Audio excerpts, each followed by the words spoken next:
پیدائش انسانی سے مقصود وظائف بندگی ادا کرنا ہے.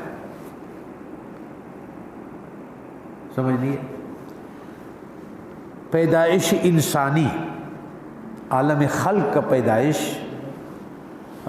سے مقصد مطلب وظائف بندگی ادا کرنا، کہ اللہ تعالیٰ کا الحمدللہ اس کے حوالے کرنا ہے، اس کی اطاعت کرنا ہے، اسی کے ساتھ وابستہ رہنا ہے، اسی پر سب کچھ قربان کرنا ہے، اسی کے سب سے اوپر رکھنا ہے. اللہ تعالیٰ جب فرماتے ہیں کہ کس لوگوں پر انعام کیا میں نے، انعام والنبیین والصدیقین، پھر شہداء ہے.